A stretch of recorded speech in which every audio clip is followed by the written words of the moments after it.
Lucas capítulo 15 e versículo 11 em diante diz assim: Jesus continuou: Um homem tinha 2 filhos. O mais novo disse ao pai: Pai, quero a minha parte na herança. Assim, ele repartiu a sua propriedade entre os dois. Não muito tempo depois, o filho mais novo reuniu tudo o que tinha e foi para uma região distante e lá desperdiçou os bens, vivendo irresponsavelmente. Depois de ter gasto tudo, houve uma grande fome em toda aquela região e ele começou a passar necessidade. E por isso foi empregar-se com um dos cidadãos daquela região, que mandou para o seu campo a fim de cuidar dos porcos.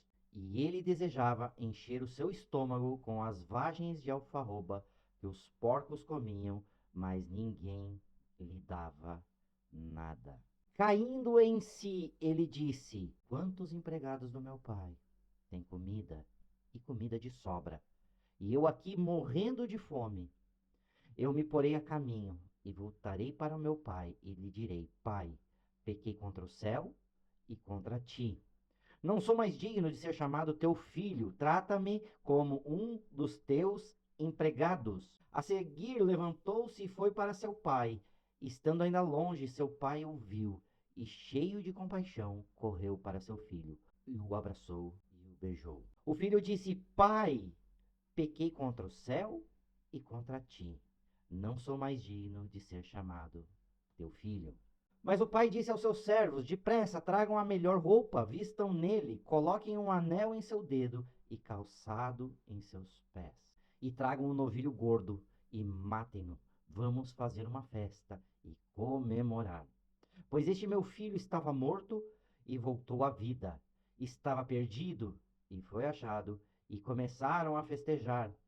Enquanto isso, o filho mais velho, que estava no campo, quando se aproximou da casa, ouviu a música e a dança. Então chamou um dos seus servos e lhe perguntou o que estava acontecendo. Então ele respondeu: Seu irmão voltou, e seu pai matou o novilho gordo, porque recebeu de volta são e salvo. O filho mais velho encheu-se de ira e não quis entrar, e seu pai insistiu com ele. Mas ele respondeu ao seu pai: Olha, todos esses anos eu tenho trabalhado como um escravo ao teu serviço e nunca desobedeci às tuas ordens, mas nunca me deste nenhum cabrito para festejar com os meus amigos.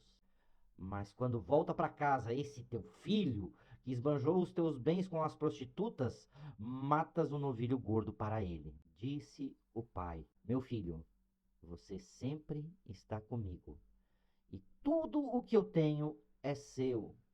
Mas nós tínhamos que comemorar e nos alegrar, porque seu irmão estava morto e voltou à vida, estava perdido e foi achado.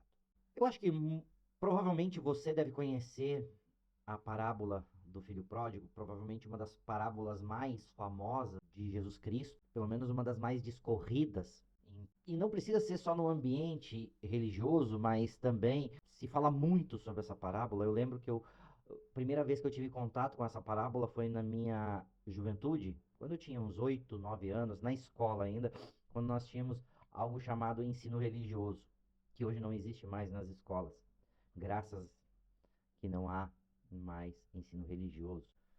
Um dia eu posso explicar para vocês o porquê que eu acho. Porque assim, é uma coisa, encher linguiça, enfim, mas isso é um papo para um outro assunto, para um outro momento. Mas essa história aqui, que foi, assim, cronologicamente, ela só está no Evangelho de Lucas, e cronologicamente, ela provavelmente foi a última parábola que Jesus falou, né? Que Jesus contou. Os acontecimentos a seguir não relatam nenhuma nova parábola, e Jesus gostava de deixar algumas mensagens através de parábolas, como todo mundo deve saber, como todo mundo deve conhecer. Ele deixava mensagens subentendidas. Hoje em dia, até no marketing, quando se fala em storytelling, que são as narrativas, como você encantar pessoas através de histórias. Jesus é muito citado, né? Provavelmente Jesus foi um dos maiores contadores, ele atingiu pessoas através das suas parábolas. E essa parábola aqui, ela traz muitos símbolos poderosos e uma mensagem muito profunda. E eu acredito que era o intuito de Jesus nesse momento, através dessa parábola, de trazer uma mensagem. não apenas uma mensagem de retorno, uma mensagem. Mas você já parou para pensar quem é que é o grande personagem dessa história? Você pode me dizer, é a parábola do filho pródigo, né? Do filho Gastão, do filho irresponsável. Você pode dizer, é a parábola do filho pródigo. Então, o personagem principal dessa parábola é o filho pródigo. E aí eu vou dizer para você, engana-se você se você pensa dessa maneira. O personagem central dessa parábola não é nenhum dos filhos, mas sim o pai. E é sobre isso que eu quero falar com você hoje, sobre o pai do filho pródigo. E não precisa ser nenhum espertalhão e também nenhum profundo teólogo para discorrer, para descobrir que o que Jesus está falando aqui é a respeito, ele está trazendo uma revelação do Pai, Deus, do seu Pai, do Pai divino de Jesus. E ele traz uma mensagem aqui muito forte sobre o caráter desse pai. Porque no Antigo Testamento, se você parar para pensar, e esse de repente foi a grande virada de chave de Jesus e do seu ministério, da sua mensagem aqui na terra, porque antigamente as pessoas olhavam Deus como o Senhor da guerra. O Jeová, o Senhor da guerra, o Senhor dos exércitos, o Deus da glória, aquele Deus inatingível, né? Aquele Deus que vivia numa tenda e que tinha uma arca lá dentro daquela tenda, que se você tocasse naquela arca, e aquela arca representava a presença de Deus, se você tocasse naquela arca e não tivesse passado por um ritual profundo de purificação, você poderia ser dizimado na hora, você poderia morrer. E só para chegar naquele local, que era o local santíssimo, só podia ser o sumo sacerdote de Israel. Ele era um Deus inatingível, ele era um Deus, ele não era um Deus de proximidade. Não era um Deus que se apresenta como lá no Jardim do Éden, um Deus que quer ter relacionamento com o ser humano. Não. O Deus que se apresenta a partir do êxodo, a partir da ritualística e da criação da nação de Israel, é um Deus de distância. É um Deus que você não pode chegar perto. E que você tem que fazer rituais de purificação uma vez por ano. Não é um Deus de proximidade. É um Deus de causar medo muitas vezes. Se você ver alguns relatos do Antigo Testamento, você vai ver ali um Deus que é visto muitas vezes como um déspota, um Deus, ele é castigador. Olha, onde já se viu, o homem e a mulher lá no Jardim do Éden comem o fruto do conhecimento do bem e do mal e são punidos por esse Deus. Ele já começa assim. Ele expulsa o homem e a mulher do Jardim do Éden e ali ele começa a dar os seus castigos. O homem vai ter que trabalhar para cuidar da família, a mulher vai ter dores de parto e já começa por ali. Castigo, um Deus bravo. Olha os relatos do Antigo Testamento sobre Deus.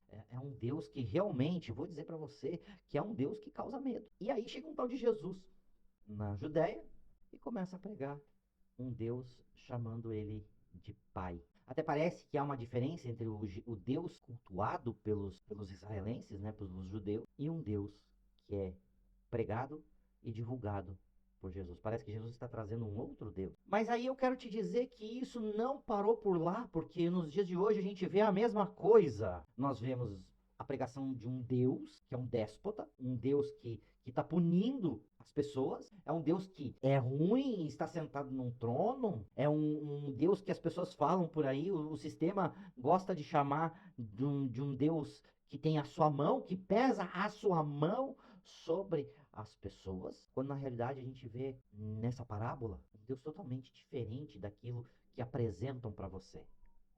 Sim, apresentam um Deus raivoso, apresentam para você um Deus que vai te punir, apresentam um Deus que não tem nenhuma misericórdia, a não ser que você se jogue, se ajoelhe, se arraste até ele. E nessa parábola a gente vê esse filho que se afastou de Deus, né, que se afastou do pai. Em primeiro lugar, esse filho não conhecia realmente quem era seu pai. Aliás, nenhum dos dois filhos conheciam realmente seu pai. A gente vai chegar no outro filho que ficou em casa, mas o primeiro filho simplesmente, eu vou pegar minhas coisas, eu quero que é meu, e vou sair pelo mundo, né? E vai pro mundão e começa ali. E quando eu falo mundão aqui, não leva pro lado pejorativo, como se fala nas igrejas, mas ele foi viver a vida, né? Ele foi no deixa a vida me levar, vida leva eu, né? E ele foi para providão, para as coisas boas. E aqui no texto, a gente nota que tem um detalhe no texto que fala que ele, num momento nenhum, ele foi punido pelo pai. Por que ele ficou sem nada? Pela sua irresponsabilidade. E aí é que eu falo para as pessoas e eu aprendo uma coisa sobre Deus. Deus não castiga ninguém. Ele não castiga. Aquele filho, se ele fosse responsável, ele podia ficar bem com a herança que tinha, porque é assim que funcionam as coisas no mundo, não é só cristão que é rico. Tem muita gente que não quer nem saber de Deus e é ateu declaradamente e tem posses. Por quê? Porque age com responsabilidade. E aí eu aprendo uma coisa: as leis do universo, as leis da criação e as leis criadas por Deus, inclusive, elas não são apenas para aqueles que estão debaixo da sua cobertura, da sua paternidade. Não, as regras estão aí e elas estão tanto para as pessoas que estão debaixo da crença de um Deus criador, e como tem pessoas que não querem nem saber de Deus e até se afastam dessa figura de Deus por causa do que o sistema fez com a figura de Deus. E eu sempre falo, é um conceito que eu tenho há muito tempo. Hoje em dia vocês podem ver que as pessoas evitam falar de Deus, porque hoje você falar de Deus parece que você é um alienígena, parece que você é um retardado ou que você está em um lado político, né? Você falar de Deus, provavelmente algumas pessoas quando ouvirem essa minha mensagem e olharem aquilo que eu estou falando, vão achar que eu sou conservador, porque eu estou falando de Deus, e aí vão me chamar de nazista, de extremista, porque eu estou falando de Deus. Mas isso não é o que Deus se propõe, é o sistema que se propõe, e Jesus tinha muito problema com esse sistema que já estava lá atrás, porque era assim que Jesus lidava com o sistema. Jesus falava: vocês são raça de víbora, vocês não adoram a Deus como deveria adorar e afastam as pessoas da verdadeira adoração a Deus. Por quê? Porque apresentavam um Deus tirano, um déspota. E esse filho aqui, que vai irresponsavelmente, olha só que interessante, tem um momento que ele caiu em si. E essa é a palavra-chave para muitas vezes, muitas pessoas encontrarem o verdadeiro Deus na sua vida. Cair em si. E Jardel, o que é cair em si? Você pode me perguntar. Cair em si nada mais é do que você abrir os olhos diante as distrações. Esse rapaz, o filho pródigo, ele estava, porque diz que ele saiu, ele ficou um tempo em casa, depois de um tempo ele saiu, e depois de um tempo ele foi para a vida, e na vida ele se entregou às distrações. Ele não precisava ter se entregado às distrações, mas aí, quando ele viu que ele estava no fundo do poço, ele caiu em si. Acabou as distrações.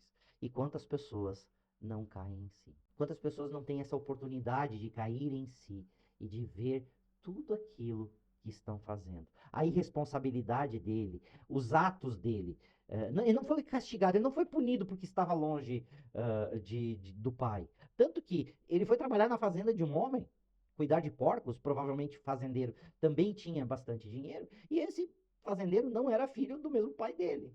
Você está entendendo que riqueza e prosperidade não está só.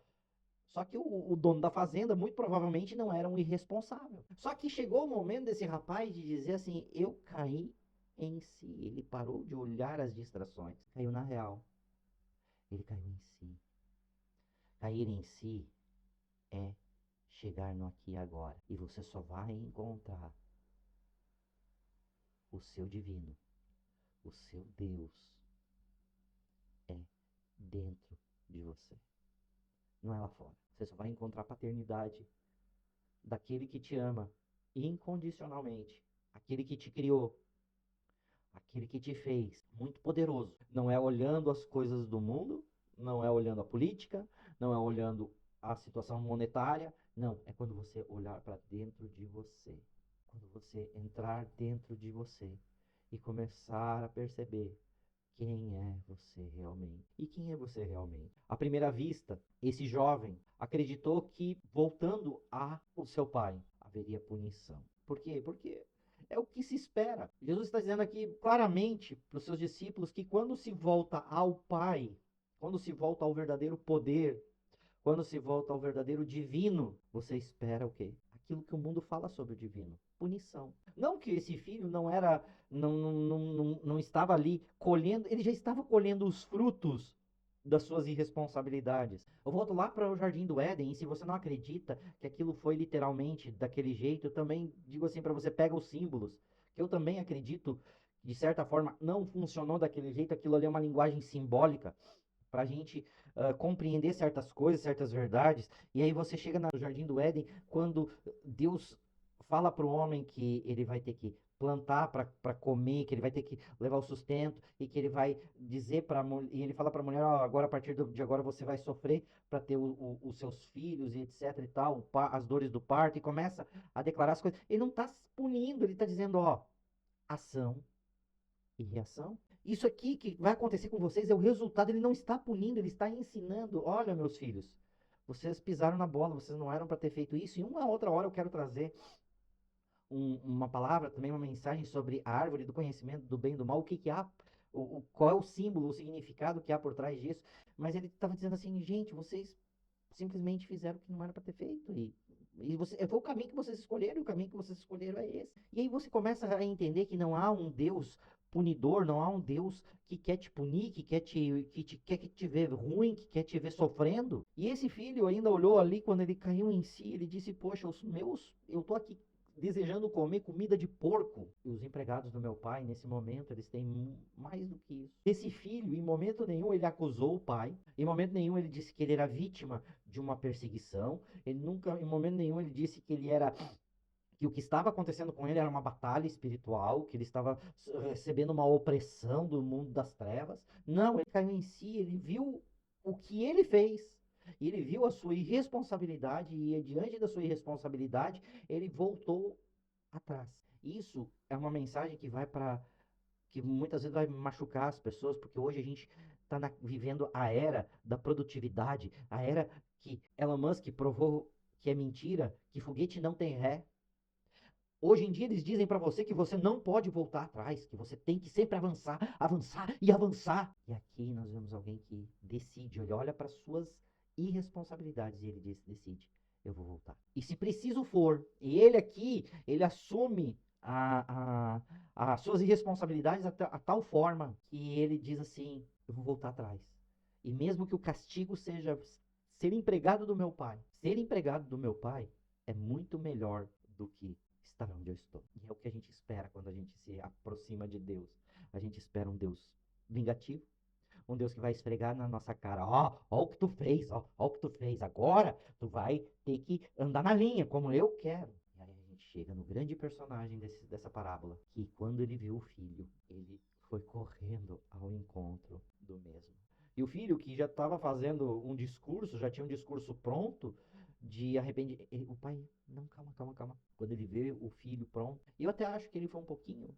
Ele quis tocar no emocional do pai, quando ele chega diante do pai. Ô pai, eu pequei, eu pisei na bola contigo. Eu mereço no máximo ser um dos teus empregados. E o pai, para com isso, meu filho. Ô galera, traz a roupa nova, traz o anel. Aí chegou diante do pai. E o pai disse: Você não é meu empregado, meu filho.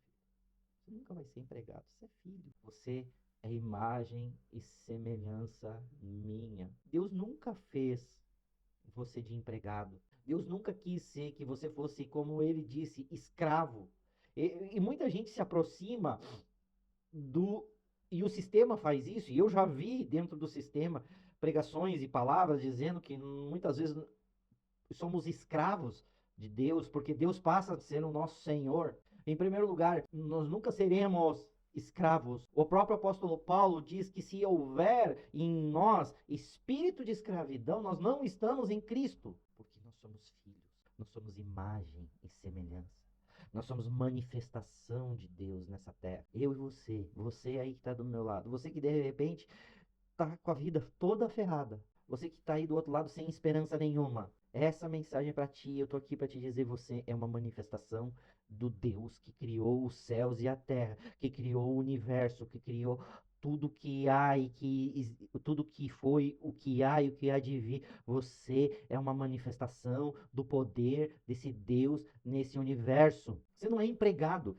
Para, por favor, pelo amor de Deus, para de ir a locais que te colocam como um servo. Para de te colocar em locais que te colocam como um empregado de Deus. E nós vamos ver isso a partir de agora, porque quando o irmão chega, eu relutei muito para começar a gravar esse tipo de mensagem. E eu fui até orientado por pessoas que eu me aproximei e disseram para mim assim: Jardel, não vai com calma. E eu entendi o amor e o zelo das pessoas, porque eu senti o temor, e eu quero contar um pouquinho aqui da história para vocês.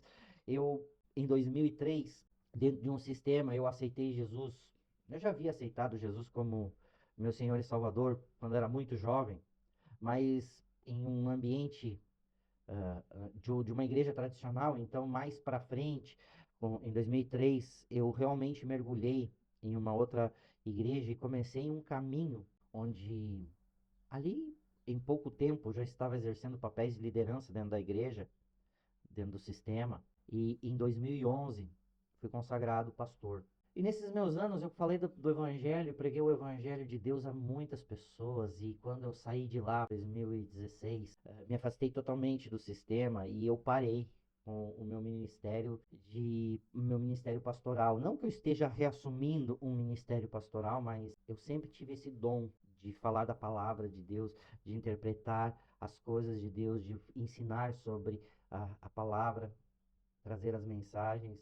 E eu me afastei por um bom tempo, em praticamente 7, 8 anos afastado. Ano passado, em meados de outubro do ano passado, eu comecei novamente a receber mensagens e mensagens e mensagens, e eu senti Deus falando comigo, e eu senti essa chama novamente reacendendo no meu coração, até que eu cheguei no fundo do poço. Não estou sendo punido por Deus, eu acredito que não há uma punição, como eu estou trazendo aqui nessa mensagem, não estou trazendo uma punição, que Deus me puniu, não, mas eu tinha um propósito, e o meu propósito, por minha irresponsabilidade, eu corri dele. Eu fugi dessa missão, eu fugi de tudo isso. E quanto mais eu fugia, mais coisas eu perdia. Porque não adianta, eu vou ser bem sincero com você, vou dizer bem uma coisa que a duras penas estou aprendendo, não adianta. Você consegue pegar, por exemplo, um ventilador e bater um suco com ele? Não, porque o que a gente usa para bater um suco é um liquidificador, um mixer, não um ventilador. Você não consegue bater um. É a mesma coisa. Eu, por muito tempo, tentei ser algo que eu não sou, que eu fui chamado para fazer outra coisa. E essa minha irresponsabilidade me afastava do meu propósito, aonde eu estou agora. E eu recebi essa mensagem clara para mim há algum tempo, era para eu voltar, era para voltar, e era para começar, e eu me afastei e acabei no fundo do poço. No momento que eu gravo essa mensagem, eu não sei o que vai ser da minha vida no dia de amanhã. Só que eu hoje volto ao Pai, eu volto ao divino, porque eu caí em si, eu caí dentro de mim, e eu sei que estou fazendo aquilo hoje e aí eu vou ser bem sincero contigo que está aí do meu lado, do outro lado me assistindo. Você não acha que passou pela minha cabeça? Não, isso aqui é devaneio. Só que eu não posso me afastar daquilo que eu deveria estar fazendo. E eu acho que todos nós temos um propósito na nossa vida estabelecida pelo Criador. Sempre acreditei nisso. Aí haverão aqueles que vão dizer assim: ah, mas tu tá querendo dar muita importância para tua vida. Não, cara, não é para minha vida, é para minha e para tua.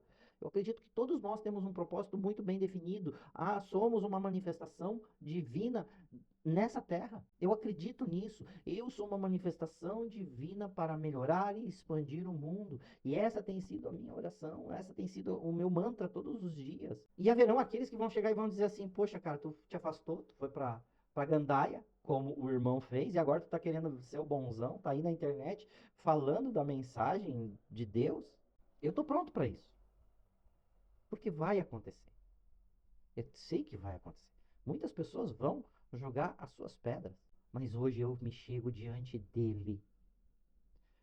Eu chego diante do pai do filho pródigo, que é o meu Deus, humildemente. E quando o filho viu as pessoas fazendo festa pela chegada do irmão, sabe o que, que ele fez? Bom, eu não vou nessa festa. Aí o pai vai lá e chama: vem, vamos fazer festa. E isso aqui já vai desmistificar muita coisa, né? Porque tem gente que acha que Deus abomina uma festa. Tem alguém festeiro nesse universo, é Deus. E aí ele chama o filho para o filho que não tinha ido embora, o outro filho. Porra, por que você tá assim? Ah, pai. Aí vem a comparação, a famosa comparação. Eu fiz de tudo para ti, nunca te desobedeci. Tu não me deu nenhum cabrito. Mais uma coisa que cai por terra, obediência. Você acha que obedecer, que há uma régua no céu e Deus está se importando se você obedece ou não? E sabe qual é que é a maior desobediência que você pode estar cometendo com Deus? É o que o pai vai falar pro filho. Filho, tu não é meu empregado, cara. Desobedecer a Deus é você não se colocar diante daquilo que ele, do propósito dele. Você é meu filho, cara. Tudo que eu tenho é teu. Tu não precisa pegar. Imagina, você chega em casa e você tem que pedir para pegar um refrigerante ou um pedaço de bolo na sua casa. Você precisa pedir para fazer isso? Não.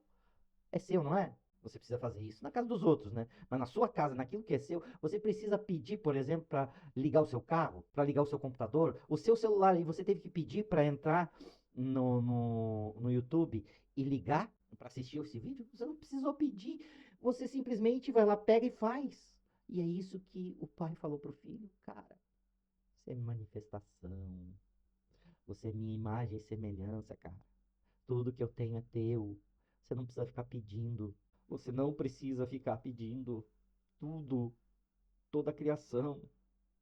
Para de te colocar como um empregado, para de te colocar como um escravo, para de te rebaixar, para de te colocar em numa situação onde a imprensa, onde a internet, onde as pessoas, o mundo, o status, para de te colocar nessa situação. Você não é um verme do carrapato, você é filho, você é manifestação do Deus, Criador dos céus e da terra, você é rei sobre essa terra, te coloca no lugar, no teu lugar. Para de te colocar num local que não é seu. Para de te colocar como um escravo. Para de te rebaixar. Você é coroa da criação. Lá em Apocalipse, quando diz que Jesus vai voltar e está na coxa dele escrito que ele é rei dos reis. Ele não é rei dos reis desse mundo. Ele está falando do rei dos reis. O outro rei, o rei que está falando que Jesus é rei desse rei é você. Assume o teu papel de filho nessa terra. Manifesta o Pai nessa terra. Você é uma manifestação do poder e da glória de Deus. Quando a gente fala em adoração, quando se fala em manifestação divina, é você que vai manifestar Deus nessa terra. Nós todos, querendo você ou não, acreditando você ou não, você é uma manifestação divina na terra. Faça o que você fizer, você é uma manifestação divina aqui no mundo físico. Entenda o seu papel. Entenda que você está aqui para manifestar o poder e a glória, e o poder está em você. Está na hora de botar esse anel de volta no dedo, essas sandálias, botar a roupa nova. Para de acreditar que você é daquilo que as pessoas falam que você é. Você é uma manifestação. Manifesta Deus. Manifesta o divino nessa terra. Não se reduza a um escravo. E a minha oração é para que você manifeste cada vez mais o reino de Deus. Você manifeste cada vez mais Deus nessa terra.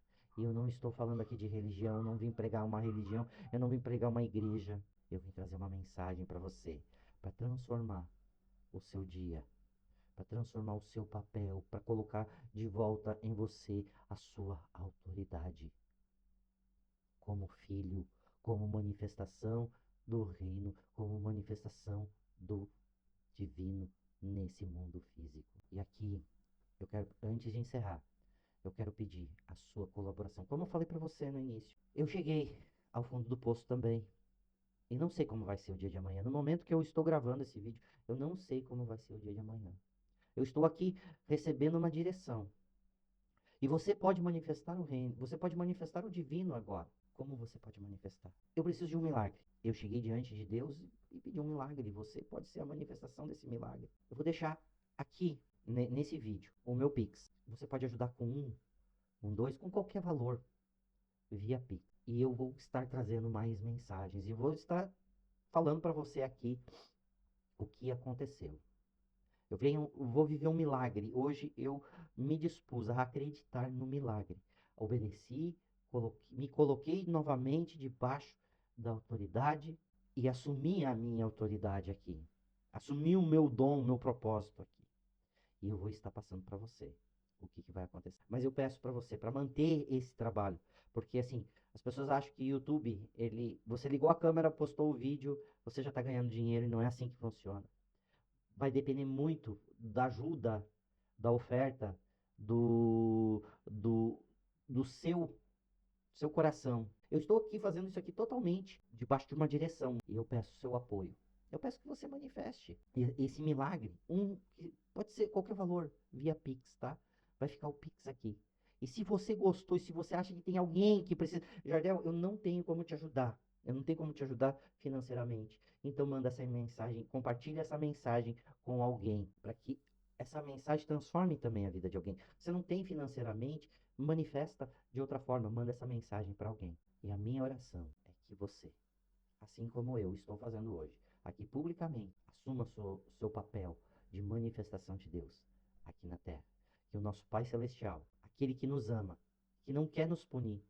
Você viu o Pai? Você viu? Olha só que interessante.